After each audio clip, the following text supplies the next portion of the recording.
The preceding program was paid broadcast. Any ideas, comments, and opinion expressed by the program hosts do not necessarily reflect the views and opinion of the station. The program and its producers are not affiliated with the station. Pag-atubang naton sang aton Semana Santa sa sini nga tuig, kabay nga tugutan naton ang pulong sa Ginoo nga maggiya, magapangulo, kag magatuytoy sa aton sa kamatuoran na tuhoy sa pag-antos, kamatayon, kag pagbanaw sang aton Ginoo sa Kristo sa tinutuyo nga matubos kita gikan sa aton nga makasalanan. Gani pagigupod kamo sa akon kaysa sulod sining 30 ka minutos aton pagapamlanduan sa pulong sa Ginoo ang kamatuoran na tuhoy sa luyo sang krus sang aton Ginoong Hesus. Diri sa aton palatuntunan sa kanginan tinapay sang kabuhi. Ang dinalan sa kasulatan sa aton sa sininga adlaw makita sa mga kasulatan ni Pablo sa mga taga-Roma kapitulo 12. Kag akon pagkabasahon ang versikulo 1. Ang pulong sa Dios nagpahayag sa aton sa Roma kapitulo 12 versikulo 1. Busa ginapakiluoy ko sa inyo, mga kauturan, bangod sa mga kaluoy sang Dios, sa pagdulot sang inyo mga lawas, subong nga halad nga buhi, balaan kag kalamutan sa Dios, nga amo ang inyo espirituhanon nga pagsimba. My life and let it be. Ginakabig ini siya nga hymn of consecration. Isa sa mga ambahanon sang paghalad. Kag ang ini nga manug-amba, iya nga ginahalad ang bilog niya kabuhi. Halin sa iya nga kamot, pagadto sa iya nga tiil. Halin sa iya nga tingog, pagadto sa iya nga mga pagkabutang nga dutanon, kag bisan pagani ang iya gugma kag ang iya mismo nga kaugalingon. Katahom sinibalakay kon aton nga lang tahon ang prinsipyo sang pulong sa Ginoo na tuoy sa paghalad. Ang paghalad gili kabugusan. Hindi gili pwede nga ihalad lang naton ang kapatan nga bahin sang aton nga lawas, sang aton nga kabuhi, kag ang nabilin aton na. Hindi pwede na. Amon ina nga kon aton bala nga madumduman ang isa sa mga halambalanon nga masamigi na sambit man aton diri. If the Lord is not the Lord of your all, then He is not your Lord at all. Kaya ang silingon sini nga kon ang aton Ginoo sa Kristo hindi siya Ginoo sang tanan-tanan naton sa pagkamatuod, wala mo siya ginakabig nga Ginoo mo gid. Kaya ang pagginoo sang aton Ginoo kabug-usan gid. Hindi pwede nga Ginoo lang siya sang isa ka adlaw, sang anom ka adlaw sang imong semana. Hindi pwede nga Ginoo mo lamang siya sa sulod sa simbahan, pero sa sulod sa imong nga panimalay, sa sulod sa imong trabaho o sa sulod sa imong mga kalingawan, wala na dira siya. Hindi pwede. Dapat yara siya sa tanan-tanan nga aspeto sang aton nga kabuhi. Ang isa sa mga masubo nga kabutigan nga masami ginapatihan sang tawo, inang ginatog naton bula duwa kabahin ang kabuhi naton, sacred and secular. Kung magambal kita sacred, ang Diyos yara dra. Ang secular, tiimo na iya. Wala na iya labot dra ang Diyos. Apang kulang taon naton sa pulo sa Ginoo, everything is sacred. Amo na nga ang hambal sa Biblia sa aton, whether therefore ye eat or drink, or whatsoever ye do, do all to the glory of God. Kay ang Ginoo nagalantaw sang tanan-tanan naton, kag tungod sini ang tanan-tanan naton dapat itugyan kag ihalad naton sa iya, kay siya amo ang Ginoo sang tanan-tanan naton. Katahom sa sinabla kamaturan, kaysa pagkamatuod, wala gid man kita gali sang butang nga aton, kung hindi nabato naton ini tanan-tanan, kag aton lamang ginabalik sa iya ang ina nga mga butang. Take my life and let it be. Kagkabay pa nga ang ini nga kalantahon nakapukaw man sa aton pangunahuna ila binigid sa kamatuoran niya aton subong pagatun-an kag amo ini ang pulong nga paghalad, offering, no, or sacrifice. Kay ining aton bala subong nga pag tuon sa pulong sa Ginoo, ginatawag naton ini nga series Beneath the Cross of Jesus. Sa luyo, sa tiilan, sang krus, sang aton nga Ginoo. Kag sa pila na lang ka mga sinimana, magasaulog kita sang ginatawag naton dira nga Holy Week o kon Semana Santa o kon ang ginatawag naton Passion Week, Lent, no?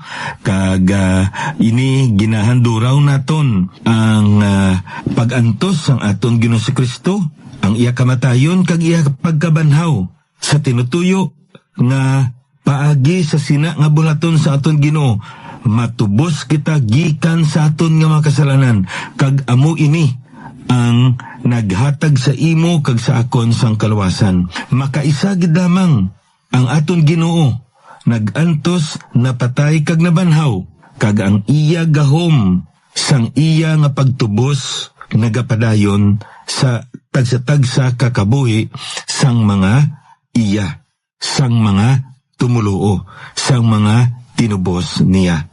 Kag ikaw kag ako nga naka-experience sa pagtubos sa aton Ginoo, dapat nga maama naton ang aton kaugalingon nga masugata naton aton Ginoo sa pinasahi nga pamagi, ila binagi sa pagpamalandong sa iblan ni pulong, kag makita naton ang kahulugan sang sini nga okasyon, sang sini nga kahiwatan, kag maaman ang aton nga pangunahuna. Sa sini nga pagtuon naton sa puno sa Ginoo, aton pagtun-an kag pagpamalandungan ang pulong nga ginatawag diri sacrifice or offering, ang halad, no?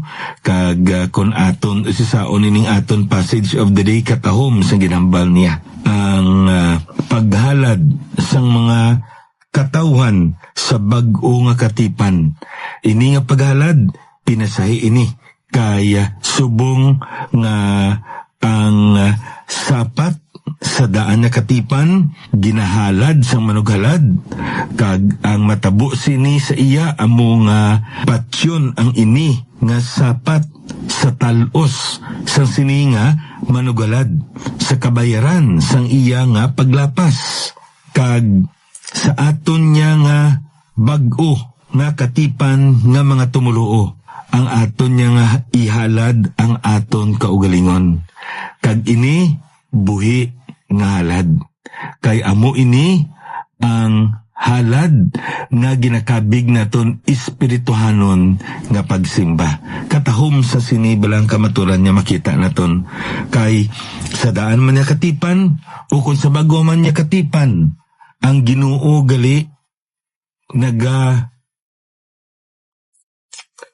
hangkat sa imo kag sa akon, nagamando sa imo kag sa akon, nga maghalad kita. Ti ano ini ang ginatawag naton paghalad. Kung aton gani bala nga usisaon, no? Suno bala sa isa ka managbali, kag katahom sa sini bala nga kamatuuran man nga makita naton, ang paghalad gali, no? O kung sa aton pa sa aton English, ang pulong bala nga sacrifice, kag ang pulong gali nga offering, may dako nga kinalain ini.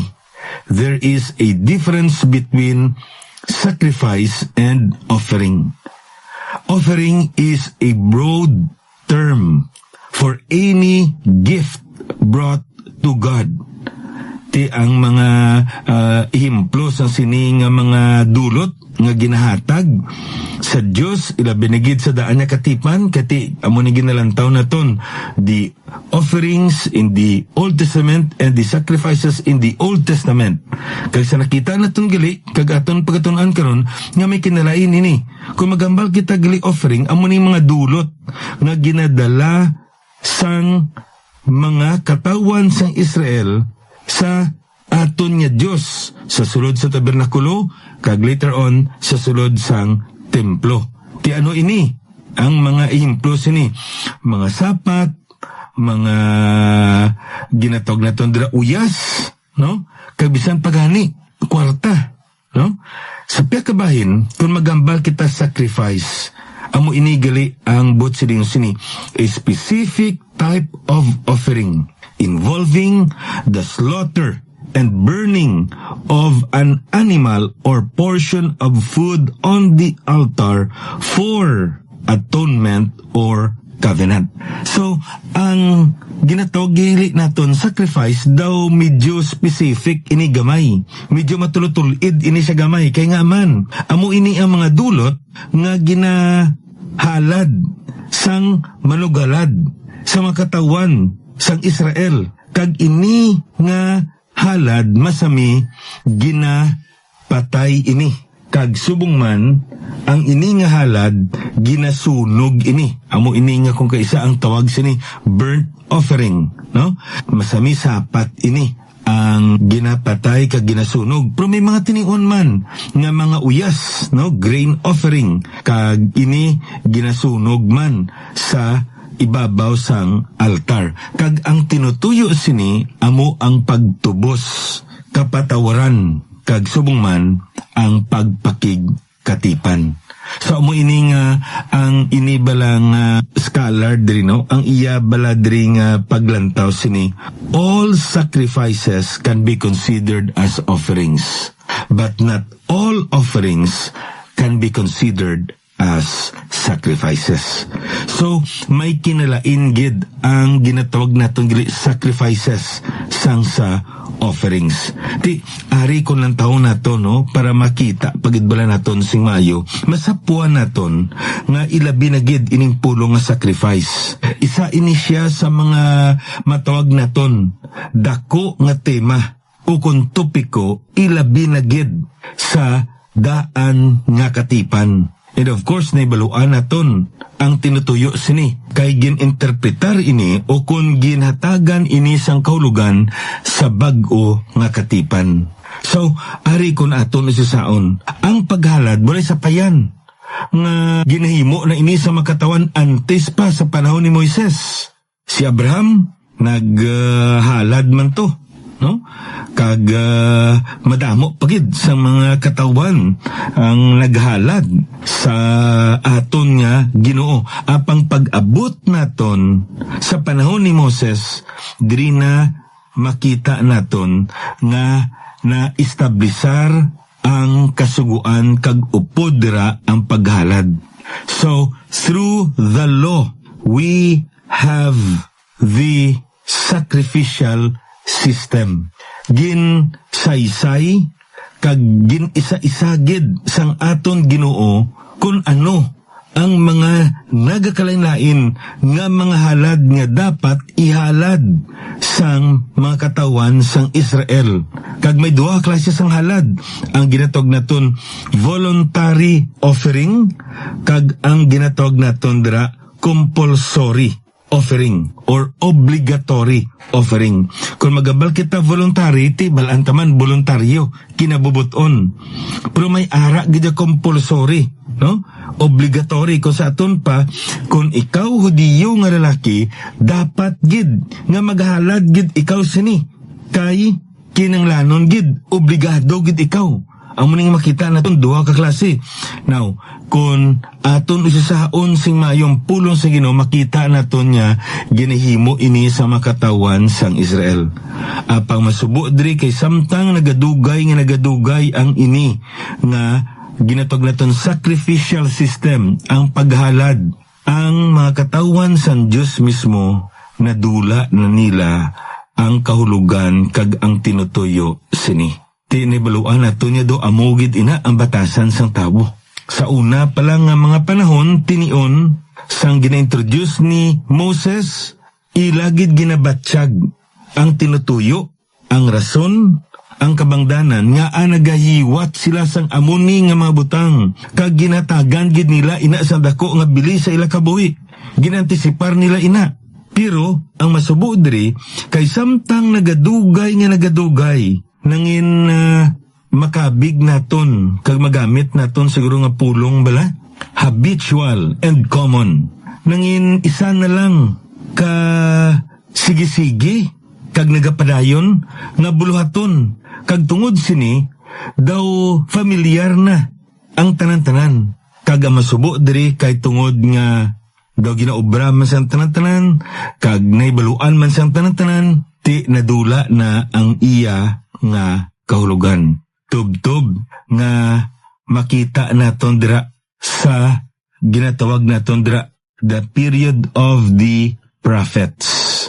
Masami nga amo ini ang ginasinggit kag ginabantala sang mga manalagna sang Dios. Magpanumbalik kamo sa Ginoo. Maghalad kamo sang nagakaigo sa iya. Maghalad kamo suno sa iya nga ginhambal sa inyo. Kami madamo nga mga katawan nga imbis ang ihalad nila ang ila pinakamayo, ginapili nila patugani ang mga pigado nila nga mga kanding, mga karniro, mga kasapatan nila kag amo nang ihalad nila. Tub-tub nga ang mga manalagna sa Dios na gambal, ihalad niyo na abala sa inyo nga gobernador. Kung batunon niya, kung hindi gani niya pagbatunon karon, ihalad niyo pagid sa Dios kag magspektar kamo nga batunon ni na sa Dios. Kung sa aton pa mga reject ang ila nga ginhalad, ti naghambal diri kag makita naton sa sini nga tion sang mga manalagna nga magpanumbalik sila sa Ginoo. Kay nga importante ang ginatawag naton halad. Isa ka butang gali nga makita naton sa pulong sa Ginoo nga amo sini. Kay ang halad nagalaragway ina sa kay Kristo Jesus. Amo na nga kinahanglanon ang pinakamaayo kag ang pinakaputli nga halad. Ilabi na gid ang ginatawag naton dira Passover lamb. Kay nga man ang ina gali nga karnero patuhoy ina, nagalarawan ina, nga sa pila ka adlaw may ara himpit nga karniro nga ipadala ang Dios. Subong ang karniro nga ginahalad ninyo amo ini, wala sang kasawayan, wala sing dagta, puti kag maayo ang iya nga hitsura. Anong maobra sang inyo nga karniro nga ihalad ninyo? Mapatay siya para sa inyo nga mga sala.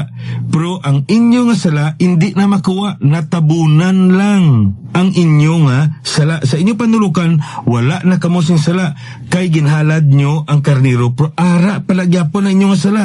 Pila ka adlaw magapadala ang Dios sang himpit nga karniro nga ihalad niya ang iya kabuhi sa tinutuyo na hindi lamang nga matago ang inyo nga sala, mapatawad kamo sa inyo nga sala, kundi makuha gid ang inyo nga sala.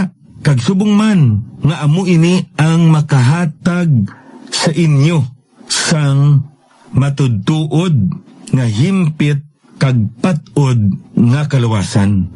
Kay kada tuig sa danya katipan nagahalad sila. Kada tuig na ginagahalad sila. Pero sa sini nga kordero nga ihatag san Dios sa pilakadlaw, He will offer His life once and for all. Kag sunod sa makita naton sa pulo sa Ginoo, wala na sang iban kun indi ang aton Ginoo sa Kristo. Siya mismo ang ginatawag naton Agnus Dei, the Lamb of God. Kag sulo sa makita nato sa pulo sa Ginoo, si John the Baptist mismo, anong ginabal niya? Behold the Lamb of God, which taketh away the sin of the world. Wala lang gintago, wala lang gintabunan, kung hindi ginkuha gid. Kung sa aton pa, ambot silingon sini, amo ining kahimpitan, amo ning katapusan, kag wala na sa may masunod pa. He is the ultimate and final sacrifice. This is the very reason why ikaw kag ako wala na kita nagahalad pa sang mga halad niya katulad sa mga katawan sang Israel. Kaya nga aman, we already have the ultimate, the final sacrifice, and that is our Lord Jesus.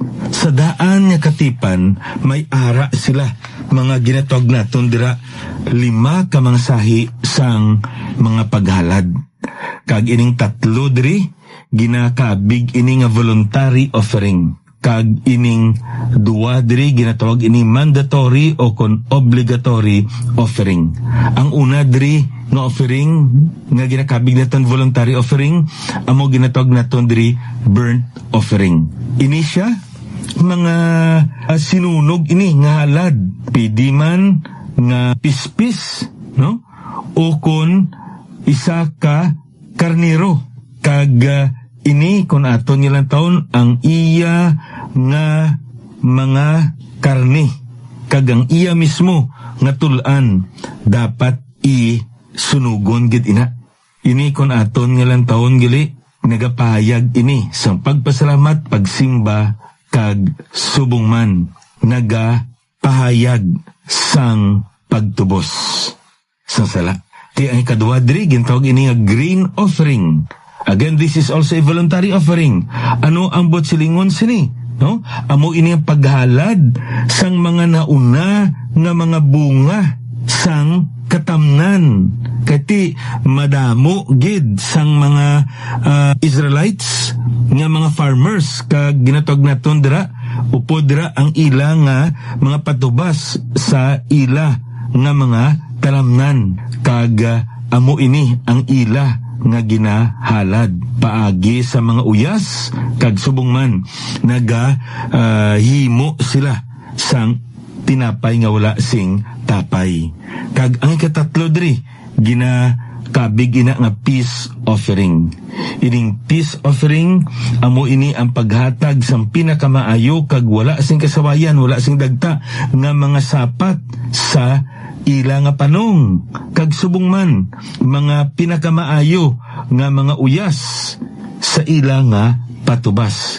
Ini pagpayag sa ila pagpasalamat sang kaayo sang Dios sa ila nga kabuhi. Tiyo mo ng tatlo. Ano ya ang ginatawag natin diri mandatory offering? Ang una diri sin offering. Ini nga ginatawag naton halad. Ginahalad ini sa tinutuyo nga mapatawad ang ilang sala kag matinluan sila sa dagta sang sala nga ila nga nahimo. Kag ang ikalima kag ginatawag man ini mandatory offering, amo ang ginatawag naton trespass offering. Kag suno sa siniya nga paghalad ang specific gidya nga paghalad amo ang isa ka ginatawag naton diri ram, lalaki nga karnero. Ano ini ang tinutuyo, no? Amo ini ang paghalad tungod nga ang manugalad naglapas sa kasuguan sang Dios. Kag ini nga sapat sa ginamban naton dapat nga himpit ini kag wala sing dagta kag puti ini siya kag wala sing kasawayan ang iya nga lawas. Kag sa sini nga mga ginatawag naton sacrifices, halad, nagapahayag ini kag nagalarawan ini natuhoy sa kay Kristo Jesus. Gani kon aton nilang taon sa pulong sa Ginoo, makita naton nga sa pagsilibrar naton sang pag-antos kag subong man sang kamatayon kag pagkabanhaw sang aton Ginoong Kristo. Ang ini nga kamatuoran nagatudlo ini sang tinalikdan nga kamatuoran na tuhoy sa ginatawag naton paghalad sa daan nga katipan. Nga si Kristo Jesus amo ang pinakamataas kag wala na sing may makalabaw pa kag wala na sang may masunod pa nga paghalad. Kunindi siya na, kay siya ang kaimpitan sang tanan-tanan nga halad nga ginlarawan sa daan nga katipan. Our Lord Jesus is the ultimate sacrifice because He is the one who fulfilled the sacrifices foreshadowed in the Old Testament. So kabay pang ini kamaturan nga aton subong gintun-an sa pulong sa Ginoo.